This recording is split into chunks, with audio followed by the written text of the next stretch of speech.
I'm 84 years old now, and I wasted my life chasing the wrong dreams. That's a hard thing to admit out loud, harder still to live with. Most people my age like to tell stories about what they accomplished. They talk about careers, achievements, the things they built. They make their lives sound neat and purposeful. Mine wasn't like that. From the outside, it probably looked respectable, maybe even successful. But sitting here at the end of it, I know the truth. I spent decades running toward things that never made me happy. When I was a boy, I had simple dreams. I wanted a quiet life, a family, a little house, a job that paid enough to get by. Nothing grand, but somewhere along the way, those small hopes got replaced by louder ones, bigger ones, the kind other people admire. My father used to say, "Don't settle. Be somebody." I took that seriously, too seriously. By the time I finished school, I had decided that ordinary wasn't good enough. I wanted more money, more recognition, more proof that I mattered. I didn't realize then that wanting more can become a habit you never break. I started working right out of college. Long hours, little sleep. I told myself it was temporary, that I was just getting established. Every young man believes that story.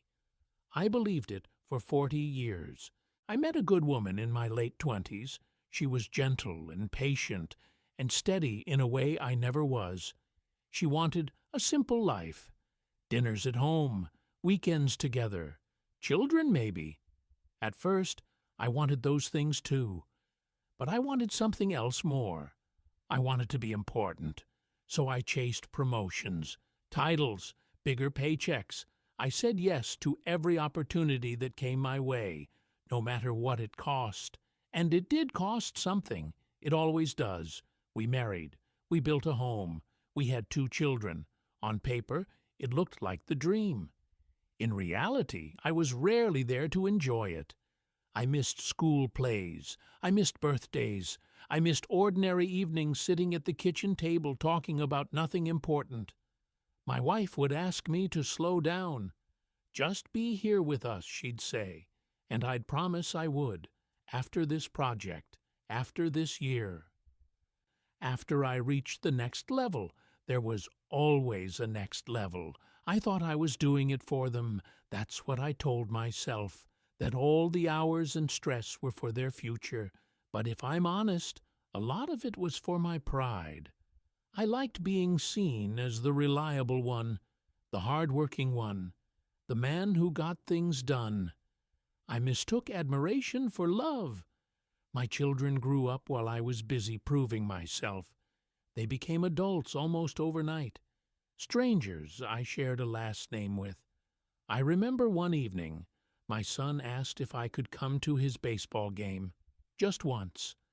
I told him I had an important meeting. He nodded like he understood, but the look on his face said something else.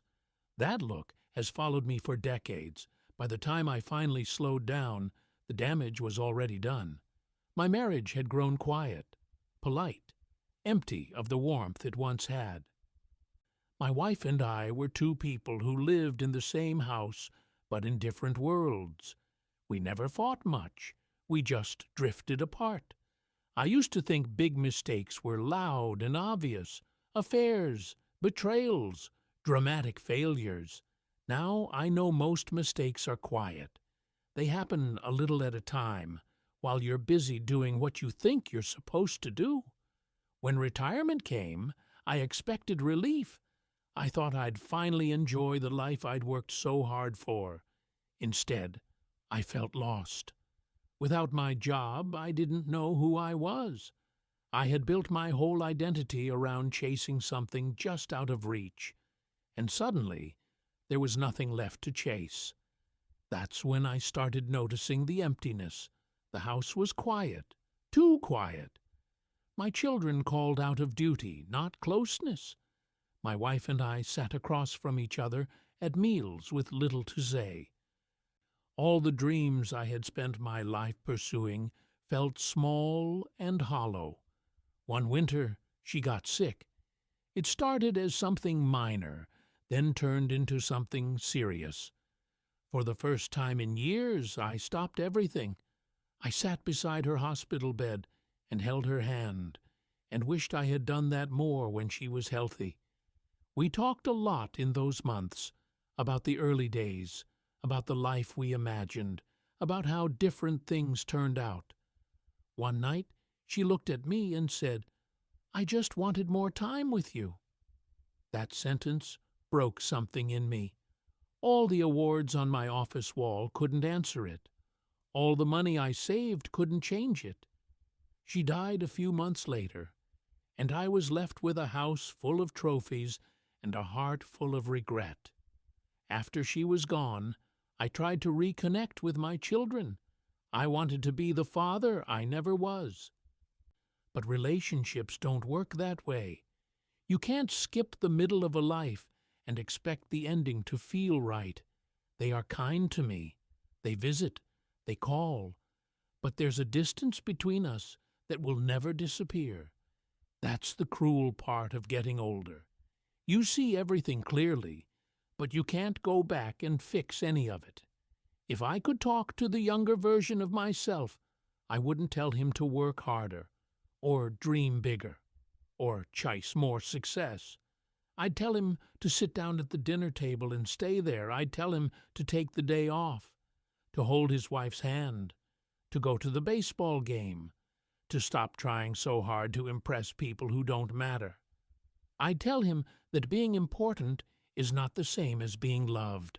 I thought dreams were supposed to be grand. I thought a life was measured by what you achieved. Now I know better. The real dreams were the small ones I ignored, the ordinary, beautiful ones that were right in front of me.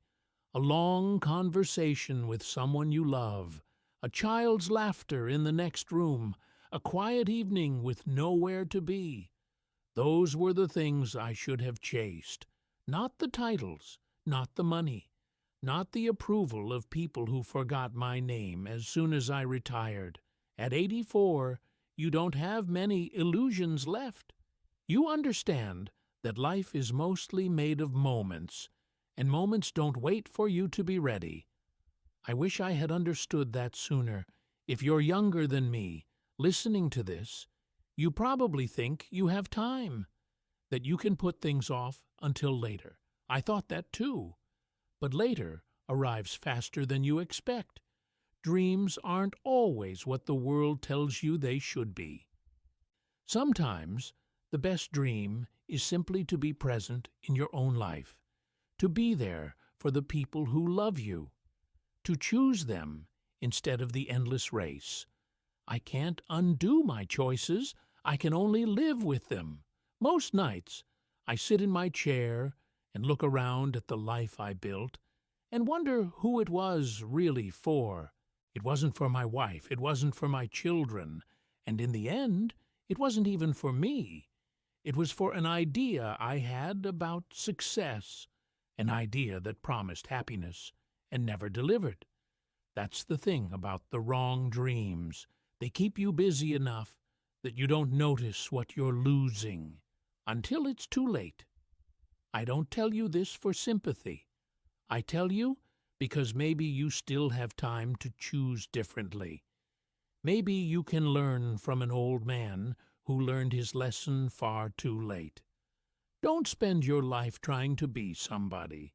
Spend it being there for somebody. That's the dream I should have chased, and the one I'll always wish I had.